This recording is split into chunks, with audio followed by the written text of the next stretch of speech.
Fairly standard turn one. I've drawn 3 scouts, and the difference is I've got an Unlikely Alliance and Salvage Operation, which I feel like is probably the best one that you could do right here. So let's see what I would do here. I've got my 3 trade. I could easily buy a trade pod and a trade bot. Now this would be great. I've got extra trade. There's a lot I could do with it here, but I now have Salvage Operation. I can use the Salvage Operation to put the trade pod right on top of my deck. Then I can use Unlikely Alliance to draw 2 cards, which would allow me to get 3 trade and potentially a 4th trade with my scout. So this is going into my discard pile here. So now on turn 1, I've bought 2 trade accelerators and I have 4 more trade to potentially get something better. So as of right now, I don't have anything, but look what comes out. A Fortress Oblivion and an Imperial Frigate. So I could get a 2nd Scrapper, and I could get an Outpost Base, which is one of the good cards that I like from the new expansion pack. Or I could just pick up a nice damage card with the Imperial Frigate, right? I could just get a couple more Explorers, which aren't featured here, thereby also accelerating my trade and giving me 4 additional trade cards. And those are all on turn number 1. That's the big thing. It's about getting a trade advantage right away. Now, what happens if we have the same scenario here, 3 trade, but now our Gambits right here are Smuggling Run and Rise to Power?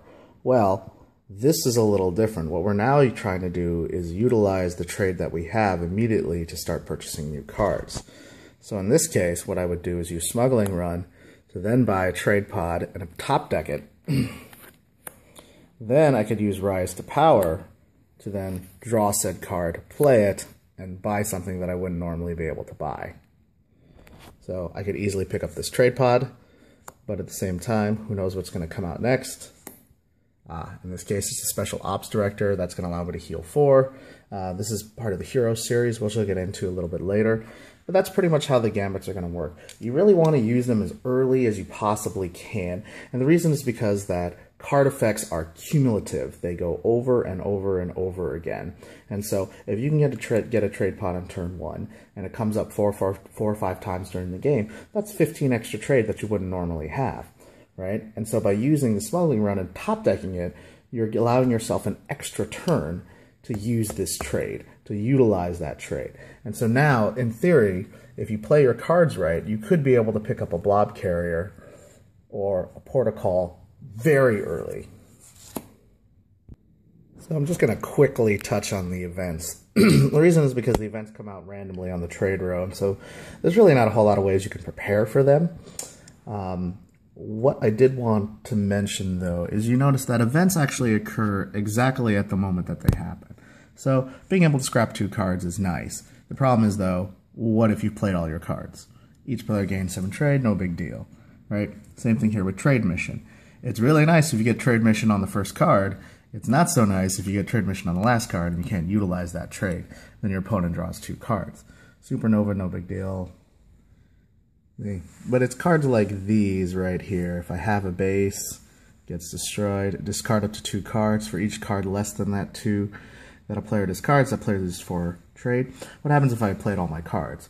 And so that's why it's really important to play your cards one at a time, to take your time, take your turns, and really only play the cards that you need in order to buy what you need or to do the damage that you need. If you see a cutter out there, don't drop all 5 of your scouts, drop 2 of them, buy the cutter, wait to see if an event comes out. That way, if you do need to discard your card, or you do need to throw a base away, or beneficially you want to scrap, you can still do so. Next is the hero cards. And I'll be honest, I'm not a huge fan of the hero cards. I like that they're cheap. I like that they give me a little bit extra.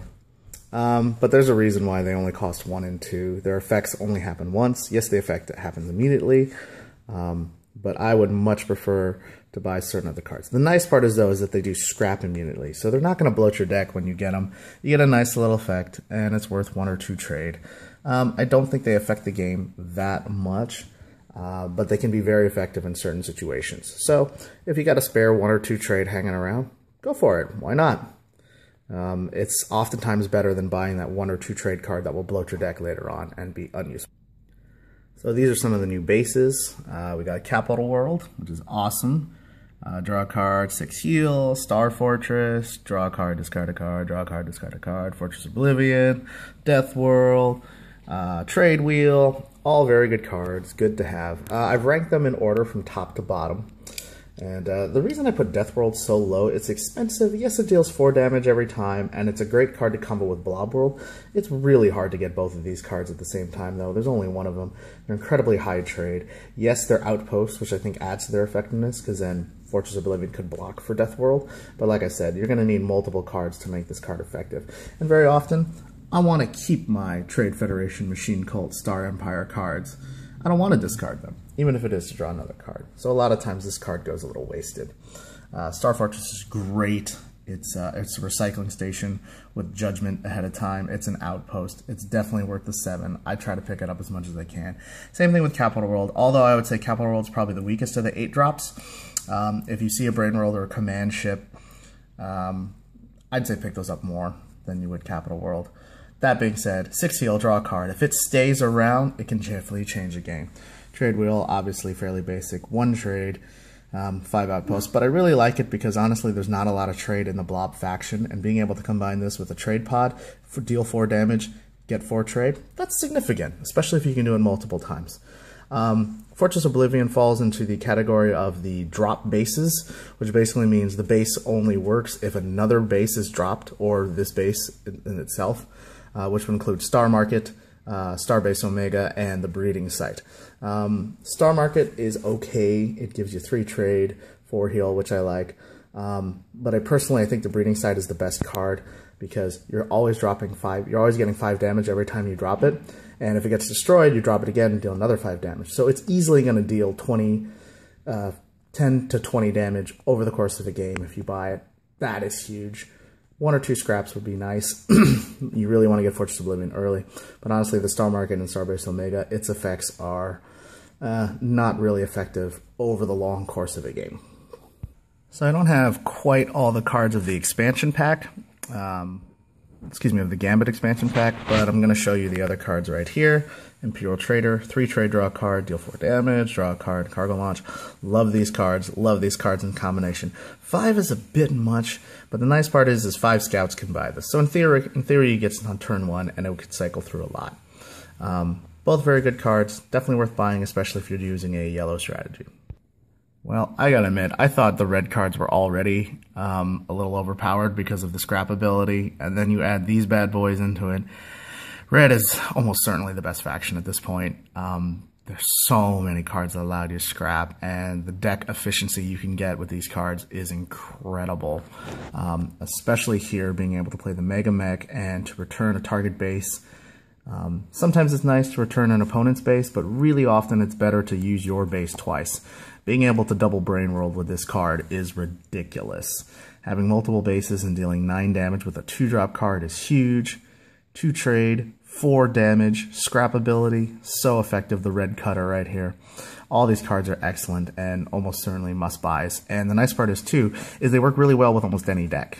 Because you still get the scrap ability here, you still get the options here, and you still get the 6 damage and base returning strat no matter what. So I'd say definitely pick these cards up as soon as they come out for the most part. Okay, we've got Mega Hauler, Trade Raft, Customs Frigate, Construction Hauler. I'm a big fan of the Alliance. I really like to be able to sort of manipulate the trade row, manipulate decks and stuff like that. Mega Hauler is huge. It's very much a must-buy. The only card I would say to not buy it over would be the Arc. Other than that, in terms of 7 drops, it's excellent. Trade Raft is a nice little card, extra trade. Being able to draw a card is awesome, especially if you're using a nice alliance strategy. I love Customs Frigate and Construction Hauler.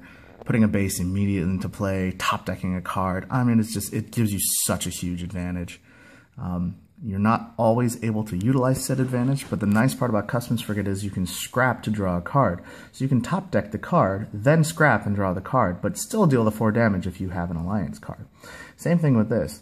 You can play this card, And then it says you may put the next base you acquire this turn directly into play. So in theory, you could buy the base and then buy the base, put it directly into play, and still be able to draw a card, still be able to heal, still be able to get trade. All excellent cards, all worth buying. And of course we have the blobs. And I included the Merc Cruiser in this. Basically it's 5 damage and you get to choose any faction. Excellent card, nice for damage, combos really well. I tend to buy them up. It's weighted, but meaning you don't get to draw a card, so it takes up space in your deck. But I find it's one that I really want to make sure I have space for. Obliterator is just fucking powerful. 7 damage, card draw, 6 more damage if your opponent has 2 bases, so it destroys frickin' everything. Spike Pod and Battle Screecher I really like to be able to manipulate the trade row and not give my opponent cards that would be able to block my strategy. If you have either one of these cards, you're going to want to go with a nice attacking aggressive blob strategy, and these cards will allow you to do that.